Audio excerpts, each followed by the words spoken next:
నమస్తే, welcome to స్వతంత్ర. నేను మురళి. ముందుగా హెడ్లైన్స్ చూద్దాం.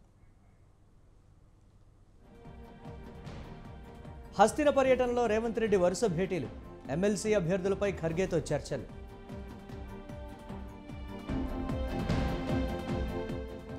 లోక్సభ ఎన్నికల్లో 13 నుంచి 14 సీట్లలో గెలుస్తాం. బండి వ్యాఖ్యలపై మంత్రి ఉత్తమ్ ఆగ్రహం.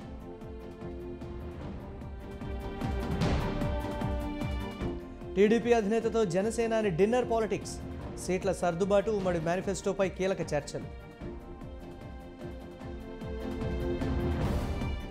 వైసీపీకి మచిలీపట్నం ఎంపీ రాజీనామా, త్వరలోనే జనసేనలో చేరనున్న బాలశౌరి.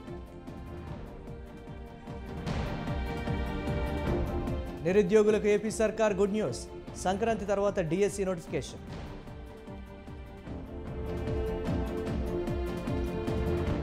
సంక్రాంతి వేళ కనువిందు చేస్తున్న గాలిపటాలు, హైదరాబాద్లో kite and sweet festival. ED విచారణకు రండి, కేజ్రీవాల్కు 4వ సమన్.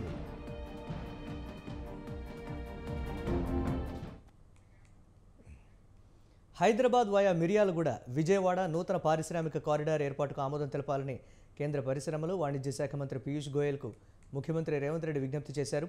హైదరాబాద్ నాగ్పూర్ పారిశ్రామిక కారిడార్కు కేంద్ర ప్రభుత్వం తుది అనుమతులు మంజూరు చేయాలని కోరారు. కేంద్రం తుది అనుమతులు మంజూరు చేస్తే రాష్ట్రానికి 2300 కోట్లు విడుదలవుతాయన్నారు.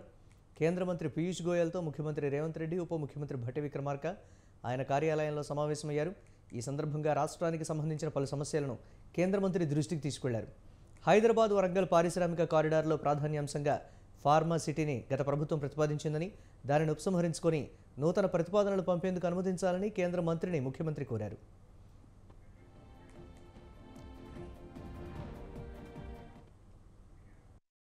రాబోయే వేసవి కాలంలో రాష్ట్రంలో చెరువుల పూడిక కార్యక్రమాలు చేపట్టాలని నీటిపారుదల, పౌర సరఫరాల శాఖ మంత్రి ఉత్తమ్ కుమార్ రెడ్డి అన్నారు. రాష్ట్ర నీటిపారుదల ప్రాజెక్టులపై సమీక్షలో మాట్లాడుతూ ఈ ఏడాది కొత్త ఆయకట్టుకు సాగునీరు అందించే ప్రాజెక్టుల విషయంలో ప్రత్యేక చర్యలు తీసుకోవాలని ఆదేశించారు. ఏడాది చివరి నాటికి కొత్తగా 4.5 నుంచి 5 లక్షల ఎకరాలకు నీరందించే విధంగా ప్రాజెక్టు పనులు వేగవంతం చేస్తున్నట్లు అధికారులు వివరించారు. కొత్తగా ప్రాజెక్టుల్లో నీరందించే విషయంలో అడ్డంకులన్నీ అధిగమించి సకాలంలో నీరందించాలని ఉత్తమ్ సూచించారు. రాబోయే జూన్ నాటికి కొత్త ఆయకట్టు ఇచ్చే ప్రాజెక్టులు, ఏడాది చివరి నాటికి కొత్త ఆయకట్టు ఇచ్చే ప్రాజెక్టులపై పనులు వేగవంతం చేయాలన్నారు.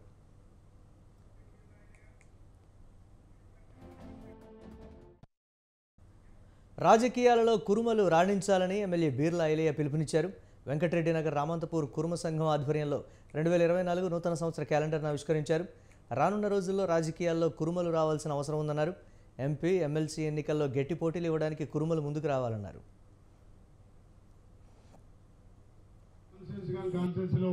ఇక్కడి నుంచి 100 ఓట్లు ఇలా అక్కడ మార్చుకున్నామంటే మన కులస్తుడు ఒక పైకి వస్తే ఇంకా మా కులానికి వెన్నుదన్ను ఉండాలనే ఉద్దేశంతో మీరు చేసినటువంటి గొప్ప సాహసం. అది ఎక్కడ ఉన్నా మన కులస్తుని మనం కాపాడుకుంటే రేపు 10 కాలాల పాటు మన కుల గౌరవంతో పాటు మన కులంలో కూడా రాజకీయంగా ముందుకు పోవడానికి ఎంతో సహకారం ఉంటుంది. కాబట్టి ఇక్కడ ఏ పార్టీలైనా సరే అన్ని పార్టీలు కూడా మన కులాన్ని గుర్తించి మన దామాష ప్రకారం మనకు టికెట్లు ఇస్తే అప్పుడు మనందరం ఏకం కావాల్సిన అవసరం ఉంది.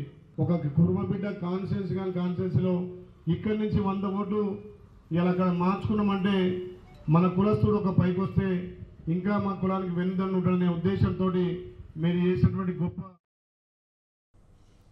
ఉండవల్లిలోని చంద్రబాబు నివాసంలో బాబుతో పవన్ కళ్యాణ్ భేటీ అయ్యారు. సంక్రాంతి వేళ తన ఇంటికి పవన్ ఆహ్వానించారు చంద్రబాబు.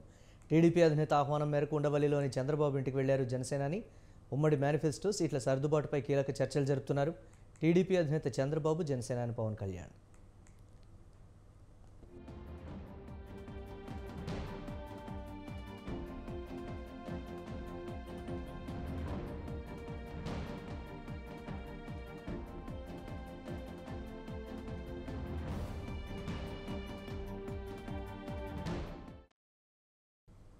ఆంధ్రప్రదేశ్లో అన్ని ప్రధాన రాజకీయ పార్టీలు ఎన్నికల పోరుకు సంసిద్ధమవుతున్నాయి. పొత్తుల విషయంలో టీడీపీ, జనసేన మధ్య జరుగుతున్న ఒప్పందాలు, సీఎం పదవి కాలపరిమితి పంపకాలు తదితర అంశాలపై సీనియర్ నాయకుడు హరిరామ జోగయ్య కీలక సూచనలు చేశారు. ముఖ్యంగా జనసేన అధినేత పవన్ కళ్యాణ్కు 3 కీలక అంశాలపై సూచనలు చేస్తూ లేఖ రాశారు.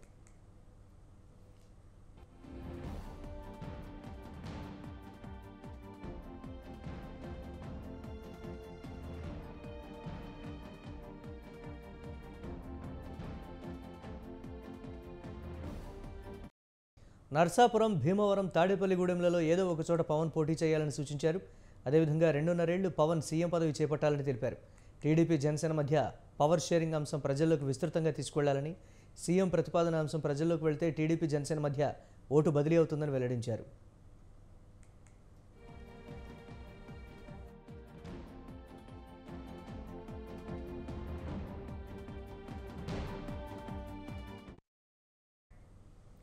కాపు ఉద్యమ నేత మాజీ మంత్రి ముద్రగడ పద్మనాభంతో జనసేన నేతలు భేటీ అయ్యారు.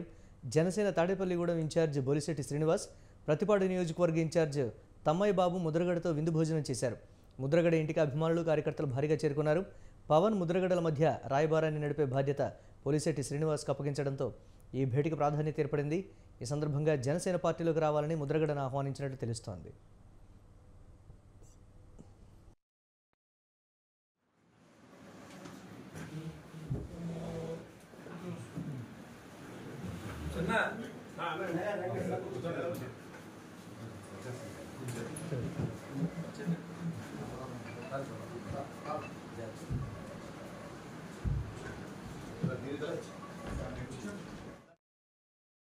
ఉద్యమానికి నాయకుడిగా చేసిన వ్యక్తి, నిజాయితీగా రాజకీయాలు చేసిన వ్యక్తి. ఉన్న ఆస్తి తగలబెట్టుకున్న వాళ్ళు ఎవరైనా ఎంతమంది ఉంటారు? దాంట్లో పద్మనాభం గారు ఒకరు. రాజకీయాలు చేసి డబ్బు పోగొట్టుకుంటుంటే, నిజాయితీ ఉన్నోడు డబ్బు పోగొట్టుకుంటుంటే, డబ్బు లేనివాడు గడ్డి తిని సంపాదించాడు రాజకీయాల్లో. కాబట్టి ఖచ్చితంగా తెలుసున్నోడికి వాల్యూ ఉంటుంది. రాజకీయంలో నిజాయితీ విలువలతో కూడిన రాజకీయం చేసిన వాడికి అర్థం అవుద్ది. ఇప్పుడున్న తరానికి రాజకీయానికి అర్థం అవుతుంది. రాజకీయాలకు వచ్చింది డబ్బు సంపాదించడానికి అని అనుకుంటున్నారు తప్ప ప్రజలకు సేవ చేసి మోటివ్తో ఎవరు రాజకీయాలు చేయట్లేదు. కాబట్టి వాళ్ళు తెలియకపోవచ్చు. ముద్రగడ పద్మనాభం రావడం వల్ల నిజాయితీని గుర్తించిన ప్రతి వ్యక్తి జనసేన పార్టీకి మద్దతు పలుకుతాడని నా అభిప్రాయం. ఒక బలం, ఒక కుటుంబం విడిపోయి కలిస్తే బలం ఉంటుంది కదా. ఒక కుటుంబంలో చిన్న ఇష్యూ వచ్చినప్పుడు దాన్ని సర్దవలసిన అవసరం ఉంది. కాబట్టి ఖచ్చితంగా ఆయన రాక జనసేన పార్టీలోకి కూడా బలంగా ఉంటుంది. అంటే అడ్వాంటేజ్ తీసుకునే అవకాశం ఉండదు. ఇప్పుడు ఏపీలో శాసనసభ ఎన్నికలు దగ్గర పడుతున్న కొద్దీ అధికార పార్టీ వైసీపీలో ముసలం ముదురుతోంది. సిట్టింగ్ ఎమ్మెల్యేలు, ఎంపీలను మారుస్తూ జగన్ 3 లిస్టులు విడుదల చేయడంతో టికెట్ దక్కని వారు పక్క పార్టీలలో చేరుతున్నారు. ఈ క్రమంలోనే రోజుకో ఎమ్మెల్యేనో, ఎంపీనో అన్నట్లు వైసీపీలో టపటపా వికెట్లు పడుతున్నాయి. కర్నూలు ఎంపీ సంజీవ్ కుమార్ నిన్న తన పదవికి రాజీనామా చేసిన నేపథ్యంలో తాజాగా అదే బాటలో మచిలీపట్నం ఎంపీ వల్లభనేని బాలశౌరి రాజీనామా చేశారు.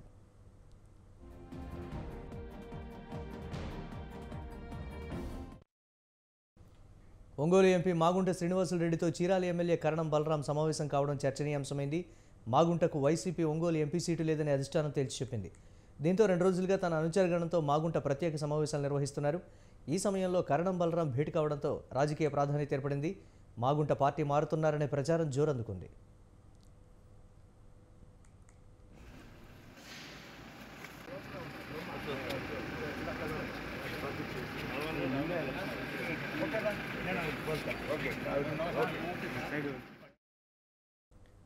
నాయకుడు అవసరం లేని సమాజం నిర్మించడమే సీఎం జగన్ లక్ష్యమని అన్నారు రాప్తాడు ఎమ్మెల్యే తోపుదుర్తి ప్రకాష్ రెడ్డి. రాప్తాడు ప్రజలకు సేవ చేయడమే తన కర్తవ్యమని చెప్పారు. తన పేరు చెప్పుకొని ఇళ్ల నిర్మాణాలు చేపడుతున్నారని, కానీ అలాంటి వారితో తనకు సంబంధం లేదని చెప్పారు. పరిటాల కుటుంబ సభ్యులు 100 దుర్మార్గాలు చేస్తే తాను 100 మంచి పనులు చేస్తున్నానన్నారు. తన మీద తప్పుడు ఆరోపణలు చేస్తున్న వారిపై లీగల్గా ప్రొసీడ్ అవుతున్నానని, వారి మీద పరువు నష్టం దావా వేస్తామని ఎమ్మెల్యే ప్రకాష్ రెడ్డి హెచ్చరించారు.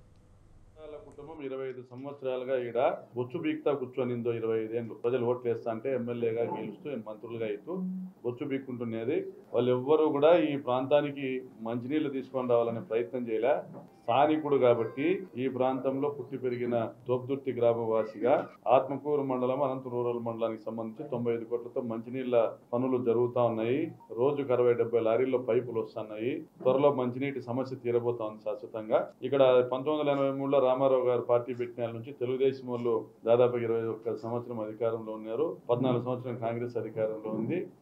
ఎవరు ఇక్కడ గెలిచిన ప్రజాప్రతినిధులు అనంతపురం రూరల్లో ఆత్మకూరులో ఓట్లు ఇచ్చుకున్నారు. సింగనమల వాళ్ళు కావచ్చు, అనంతపురం వాళ్ళు కావచ్చు, ఇరు పార్టీల వాళ్ళు, కాంగ్రెస్ వాళ్ళు కావచ్చు, తెలుగుదేశం వాళ్ళు కావచ్చు, ఎవరు కూడా ఈ ప్రాంతానికి మంచినీళ్లు తీసుకొని రావాలనే ప్రయత్నం చేయలే. పరిటాల కుటుంబం 25 సంవత్సరాలుగా ఈడ బొచ్చు బీక్తా కూర్చొని ఆటో కార్మికులను ప్రభుత్వం రోడ్డున పడేసిందని మాజీ మంత్రి హరీష్ రావు అన్నారు. సిద్దిపేట జిల్లా డిగ్రీ కళాశాల మైదానంలో ఆటో డ్రైవర్ల ఆటల పోటీలను ప్రారంభించారు. ఆటో కార్మికులకు ప్రభుత్వం 15,000 రూపాయలు జీవనభృతి ఇవ్వాలన్నారు. అసెంబ్లీలో కూడా ఈ సమస్యపై చర్చించి న్యాయం జరిగేలా చూస్తామని హామీ ఇచ్చారు. ఉచిత బస్సు ప్రయాణం మంచిదే, కానీ మరొకరి కొట్టద్దన్నారు. మారుమూల గ్రామాలకు బస్సు సర్వీసులు పెంచాలని హరీష్ రావు తెలిపారు.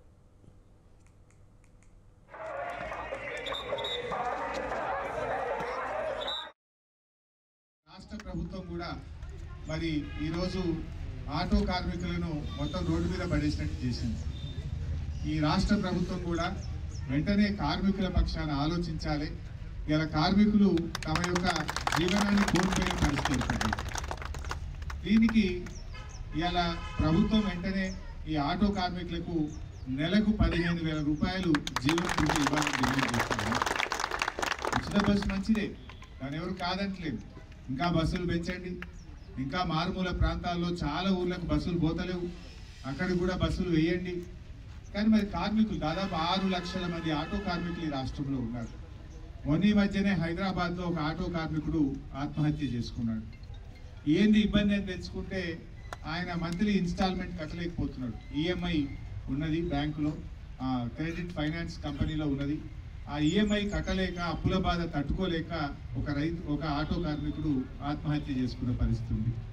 మరి ప్రభుత్వం ఒక మంచి పని చేస్తూ ఇంకొకరి ఉసురు పోసుకోవద్దు కదా, మరి వీళ్ళని కూడా కాపాడుకోవాల్సిన బాధ్యత ఉంది. మన రాష్ట్ర ప్రభుత్వం కూడా టీచర్ పోస్టుల కోసం ఎదురు చూసే వారికి ఏపీ సర్కార్ గుడ్ న్యూస్ చెప్పింది. సంక్రాంతి తర్వాత డిఎస్సి నోటిఫికేషన్ విడుదల చేస్తామని మంత్రి బొత్స సత్యనారాయణ ప్రకటించారు. ఏ జిల్లాకు ఎన్ని పోస్టులు అన్నది త్వరలో విడుదల చేస్తామన్నారు. పండుగ తర్వాత మెగా డిఎస్సి నోటిఫికేషన్ విడుదలవుతుందని ఆయన వెల్లడించారు. ఎన్ని ఉద్యోగాల భర్తీ, విధి విధానాలు త్వరలో ప్రకటిస్తామన్నారు. ఇప్పటికే ముఖ్యమంత్రితో చర్చించామని, సంక్రాంతి కానుకగా ప్రకటిస్తున్నామన్నారు.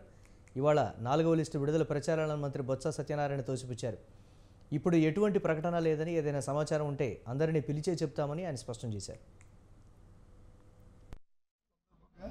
ఎవరైతే డిఎస్సి కావాలని కోరుకుంటున్నారో వాళ్ళందరికీ కూడా మరి దాని మీద ఒక మంచి విషయాన్ని మీ ద్వారా తెలియజేస్తాం. ఎన్ని పోస్టులు, ఏ జిల్లాకి ఎన్ని, అవన్నీ విషయాలన్నీ కూడా పండుగ తర్వాత మీ ద్వారా చెప్తాను. మీరు ఇచ్చారు శుభార్త ద్వారా రాష్ట్రంలో రిటైర్డ్ ఉద్యోగులకు ఎంతగానో ఉపయోగపడే పాత పెన్షన్ పునరుద్ధరించాలని ప్రొఫెసర్ కోదండరాం అన్నారు. పాత పెన్షన్ సాధన సమితి ఆధ్వర్యంలో నిర్వహించిన రౌండ్ టేబుల్ సమావేశంలో కాంగ్రెస్ సీనియర్ నేత మల్లు రవి సహా పలువురు ఉపాధ్యాయ సంఘ నేతలు పాల్గొన్నారు. జీవితం చివరి దశలో పెరిగిన ధరలకు అనుగుణంగా పెన్షన్ అందాలన్నారు ప్రొఫెసర్. పెన్షన్ విధానాన్ని పునరుద్ధరించాలని, కొత్త పెన్షన్ విధానాన్ని రద్దు చేయాలని ఈరోజు రౌండ్ టేబుల్ సమావేశం టీచర్స్, ప్రభుత్వ ఉద్యోగులు మరి కోదండరాం గారి నాయకత్వంలో జరపడం జరిగింది. దాంట్లో నేను కూడా పాల్గొన్నాను. మరి ఎన్నికల కంటే ముందు కాంగ్రెస్ ప్రభుత్వం, రేవంత్ రెడ్డి గారు, మల్లుబట్టి విక్రమార్క గారు అందరూ కూడా సిపిఎస్ స్థానంలో ఓపీఎస్ తీసుకొని వస్తారని చెప్పడం జరిగింది. అదేవిధంగా ఇవాళ వీళ్ళు చెప్పిన విషయాలన్నీ కూడా మేము నోట్ చేసుకున్నాం. ముఖ్యమంత్రి గారు 21, 22 తారీఖు రాగానే ఈ సమస్యల్ని ముఖ్యమంత్రి గారి దృష్టికి తీసుకొని పోయి సిపిఎస్ స్థానంలో ఓపీఎస్ తీసుకొని టీచర్లకు మేలు చేసేటువంటి, వాళ్ళ సంక్షేమాన్ని పరిరక్షించేటువంటి ఉద్దేశంతో బాధ్యతగా ప్రభుత్వం పింఛన్ ఇచ్చే కొత్త పెన్షన్ విధానం ఏంటంటే, ఉద్యోగస్తుల యొక్క జీతాల్లోని మిగులును దానికి ప్రభుత్వం ఇచ్చిన కాంట్రిబ్యూషన్ కార్పొరేట్ సంస్థల చేతుల్లో పెడతారు.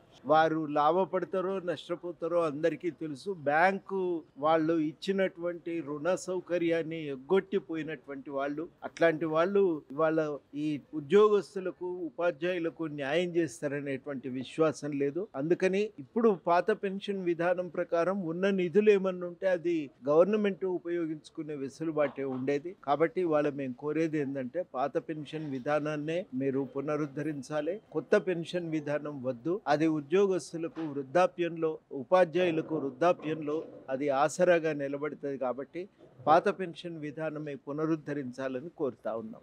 టీచర్లకు మేలు. టీడీపీ అధినేత చంద్రబాబును ఏపీ సీఎం జగన్ సోదరి కాంగ్రెస్ నేత వైఎస్ షర్మిల కలిశారు. హైదరాబాద్లోని ఆయన నివాసానికి వెళ్లి తన కుమారుడి వివాహానికి రావాలని ఆహ్వానించారు. తన కుమారుడు రాజారెడ్డి వివాహానికి రావాలని చంద్రబాబు కుటుంబానికి ఆహ్వాన పత్రికను అందజేశానన్నారు షర్మిల. వివాహానికి వస్తానని చంద్రబాబు చెప్పారని అన్నారు. తన తండ్రి వైఎస్ రాజశేఖర రెడ్డి గురించి ప్రస్తావన వచ్చిందని, వైఎస్తో ఉన్న అనుబంధాన్ని చంద్రబాబు గుర్తు చేసుకున్నారని అన్నారు. క్రిస్మస్ సందర్భంగా చంద్రబాబు లోకేష్కు స్వీట్లు పంపానని షర్మిల చెప్పారు. ప్రతి విషయాన్ని రాజకీయాలతో ముడిపెట్టవద్దన్న ఆమె కేటీఆర్, కవిత, హరీష్ రావుకు కూడా స్వీట్లు పంపానని చెప్పారు.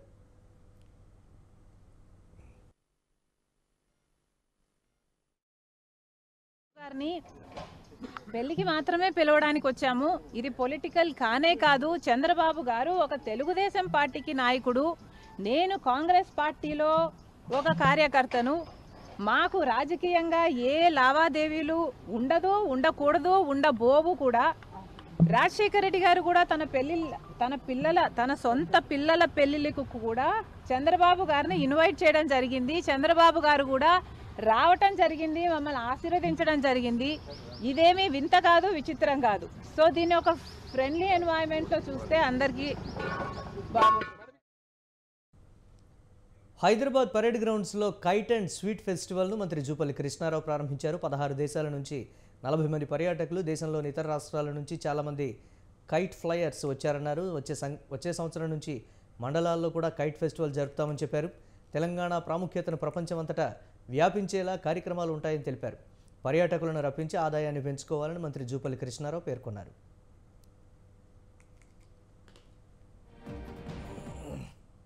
సంక్రాంతి అంటే ఒక శుభదినం.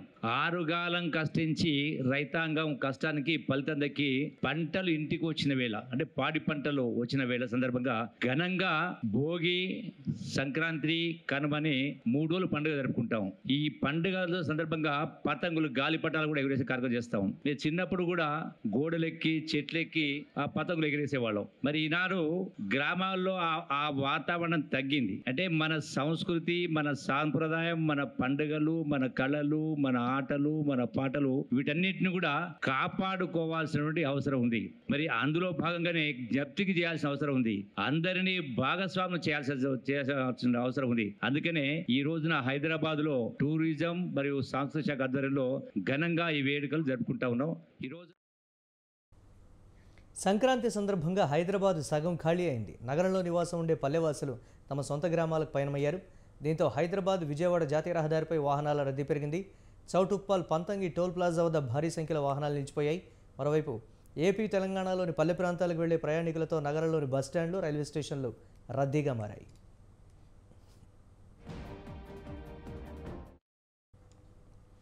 ఈ సంక్రాంతి పండుగకు ఏపీఎస్ఆర్టీసీ ప్రయాణికుల కోసం ప్రత్యేక బస్సులను నడుపుతోంది. హైదరాబాద్ నుంచి వచ్చేవారి కోసం 1600 బస్సులు కేటాయించింది. వీటికి తోడు మరో 1000 బస్సులను అదనంగా ఏపీఎస్ఆర్టీసీ కేటాయించింది. టీఎస్ఆర్టీసీ కూడా సంక్రాంతి పండుగను దృష్టిలో ఉంచుకొని హైదరాబాద్ నుంచి ఆంధ్రప్రదేశ్లోని వివిధ ప్రాంతాలకు 1000కి పైగా ప్రత్యేక బస్సులను నడుపుతోంది. దక్షిణ మధ్య రైల్వే సైతం 4 రాష్ట్రాల మధ్య 115 ప్రత్యేక రైళ్లను నడుపుతోంది.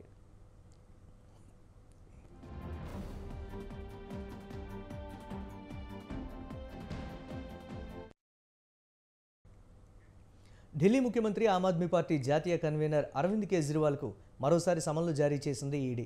ఢిల్లీ మద్యం కేసులో మనీ లాండరింగ్కు సంబంధించి ఈ నెల 18న విచారణకు హాజరు కావాలంటూ సమన్లలో పేర్కొంది.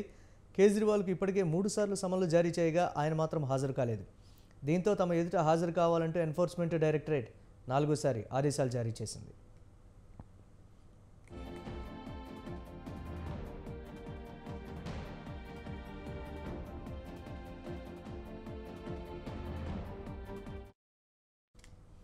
ఇటీవలే జనవరి 3న కేజ్రీవాల్కు 3వసారి సమన్లు జారీ చేసింది ఈడీ. అయితే అవి అక్రమమని, చట్టవిరుద్ధమని వ్యాఖ్యానించారు కేజ్రీవాల్. ఈడీ పంపిన సమన్లు రాజకీయ ప్రేరేపితమైనవిగా అభివర్ణించిన ఆయన బీజేపీ సూచనల మేరకే వాటిని పంపారంటూ ఆరోపించారు.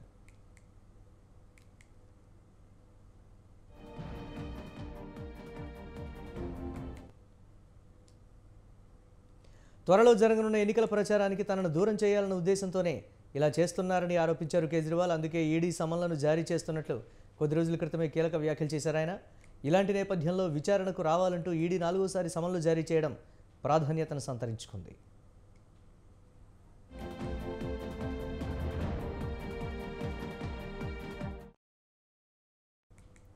సార్వత్రిక ఎన్నికల్లో ఎట్టి పరిస్థితుల్లోనూ బీజేపీ హవాకు చెక్ పెట్టాలని భావిస్తున్న ఇండియా కూటమి కీలక నిర్ణయం తీసుకుంది.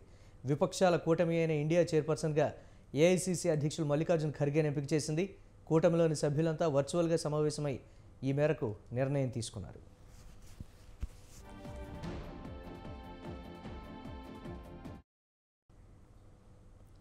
రానున్న లోక్సభ ఎన్నికల్లో భాగస్వామ్య పక్షాల మధ్య సీట్ల సర్దుబాటు, ఇండియా కూటమిని మరింత బలోపేతం చేయడం, కన్వీనర్ నియామకం సహా పలు కీలక అంశాలపై సభ్యులు చర్చించారు. భాగస్వామ్య పక్షాల మధ్య నెలకొన్న అభిప్రాయ భేదాల పరిష్కారంపైన మంతనాలు జరిపారు.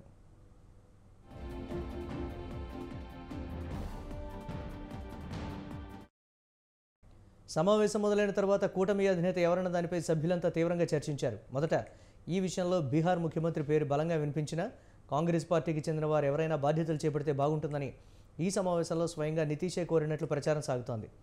దీంతో అందరూ కలిసి చైర్పర్సన్గా మల్లికార్జున్ ఖర్గేని ఎంపిక చేశారు. అదే సమయంలో కూటమి కన్వీనర్గా నితీష్ కుమార్ పేరు ఫైనల్ అయినట్లు తెలుస్తోంది. అయితే వీరి ఎంపికపై ఇండియా కూటమి నుంచి అధికారిక ప్రకటన వెలువడాల్సి ఉంది.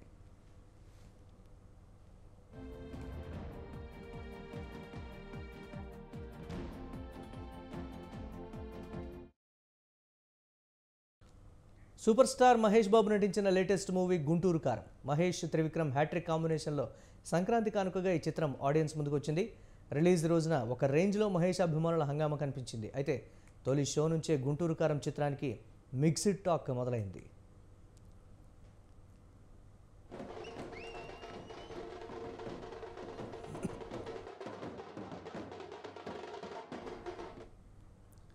ఆడియన్స్ నుంచి నెగిటివ్ రెస్పాన్స్, క్రిటిక్స్ నుంచి నెగిటివ్ రివ్యూలు వచ్చాయి. త్రివిక్రమ్ శ్రీనివాస మార్క్ ఈ చిత్రంలో ఎక్కడా కనిపించలేదు అంటూ అభిమానులు గోల చేశారు.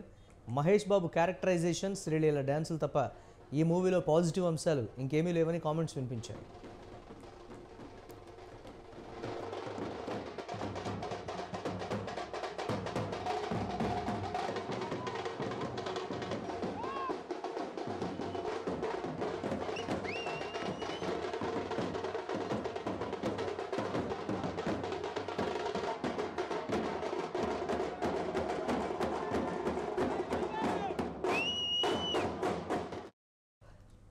అయితే మహేష్ బాబు క్రేజ్తో ఈ చిత్రం తొలి రోజు 94 కోట్ల రూపాయల గ్రాస్ వసూలు చేసినట్లు చిత్ర యూనిట్ ప్రకటించింది. కానీ ట్రేడ్ నుంచి అందుతున్న సమాచారం మేరకు ఈ చిత్రం తొలి రోజు 80 కోట్ల వరకు గ్రాస్ రాబట్టినట్లు తెలుస్తోంది. ఇదంతా మహేష్ బాబు క్రేజ్ వల్లే సాధ్యమని చెప్తున్నారు.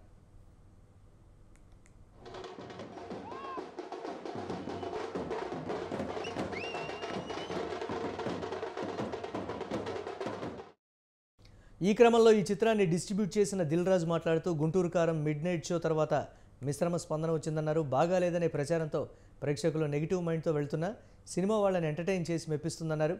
గతంలో చాలా సినిమాలు ఇలాగే మొదట డివైడ్ టాక్ వచ్చిన తర్వాత బ్లాక్ బస్టర్ అయ్యాయని గుర్తు చేశారు. సినిమా వసూళ్లు పూర్తిగా పండుగ తర్వాత వస్తాయన్న దిల్ రాజు సినిమా బాగుంటే చూస్తారు, ఎవరూ ఆపలేరన్నారు.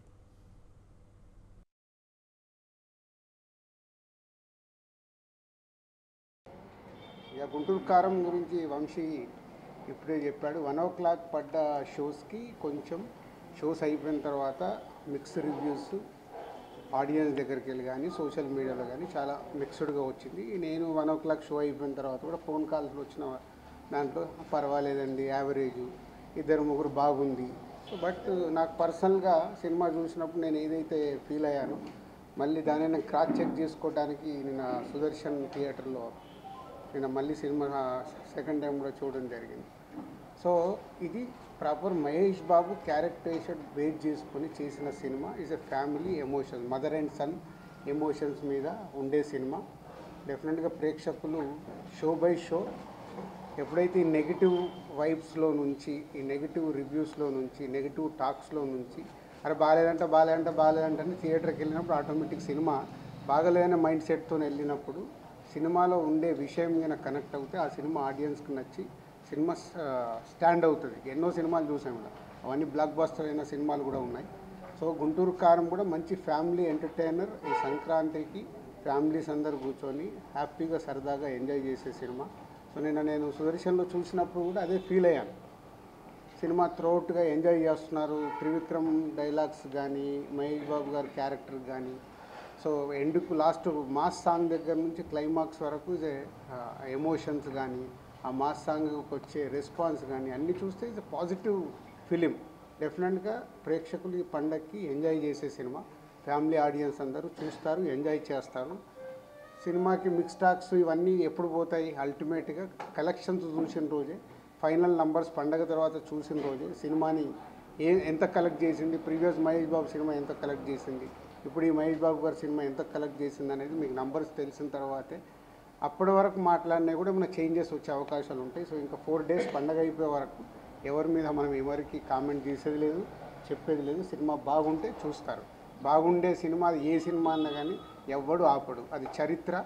మళ్ళీ ప్రతి ఇయర్ సంక్రాంతి రాగానే మా అందరికీ వార్స్ జరగడం సర్వసాధారణం. ఎందుకంటే అల్టిమేట్ ఇది వ్యాపారం. ఇక్కడ ఎవరికి ఎవరు శత్రువులు కాదు, మిత్రులు కాదు. ఆ సంక్రాంతికి వచ్చినప్పుడు ఇక్కడ బిజినెస్ ఛాలెంజెస్ ఉంటాయి. తేజ సజ్జా హీరోగా నటించిన హనుమాన్ సినిమా ప్రదర్శన విషయంలో కొన్ని థియేటర్లకు తెలుగు ఫిలిం ఛాంబర్ షాక్ ఇచ్చింది. హనుమాన్ సినిమాను నైజాంలో మైత్రి మూవీస్ డిస్ట్రిబ్యూటర్స్ పంపిణీ చేసింది. ఈ క్రమంలోనే Mythri movies distributors LLP team Hanuman cinema జనవరి నుండి ప్రదర్శించాలని తెలంగాణలో కొన్ని థియేటర్ల వారితో అగ్రిమెంట్ చేసుకున్నారు. అయితే ఆ థియేటర్ల యజమానులు ఆ అగ్రిమెంట్ను పట్టించుకోకుండా నైజాం ఏరియా థియేటర్లలో ఈ సినిమాను ప్రదర్శించకుండా వేరే సినిమాలు ప్రదర్శించారు. ఈ విషయమై మైత్రి మూవీస్ డిస్ట్రిబ్యూటర్స్ హనుమాన్ నిర్మాత నిరంజన్ రెడ్డి తెలుగు ఫిలిం ఛాంబర్ సహా ప్రొడ్యూసర్స్ కౌన్సిల్లో కూడా కంప్లైంట్ చేశారు.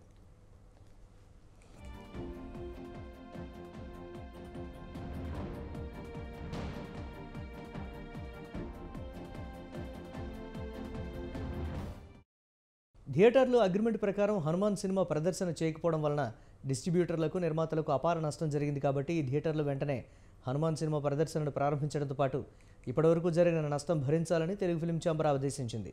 థియేటర్ల వాళ్ళు చేసే ఎటువంటి చర్యల వల్ల తెలుగు సినిమా పరిశ్రమ మనుగడకే ప్రమాదం ఏర్పడే అవకాశం ఉందని పేర్కొంది.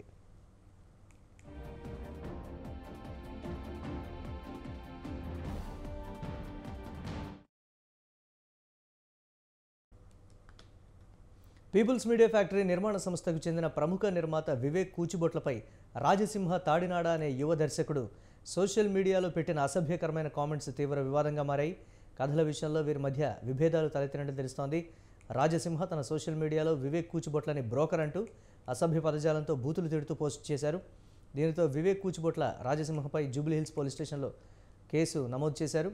తన ప్రతిష్టను దిగజార్చే విధంగా రాజసింహ అసభ్యకరమైన వ్యాఖ్యలు చేస్తున్నారని, తన కుటుంబ సభ్యులు కూడా బెదిరింపు సందేశాలు పంపుతున్నారని వివేక్ కంప్లైంట్లో పేర్కొన్నారు. దీంతో పోలీసులు కేసు నమోదు చేసి ఇన్వెస్టిగేషన్ ప్రారంభించారు. తనతో పాటు రాఘవేందర్ రావు, వైవిఎస్ చౌదరి, ఠాగూర్ మధు లాంటి వాళ్లను కూడా రాజసింహ దూషిస్తున్నట్లు కంప్లైంట్లో పేర్కొన్నారు.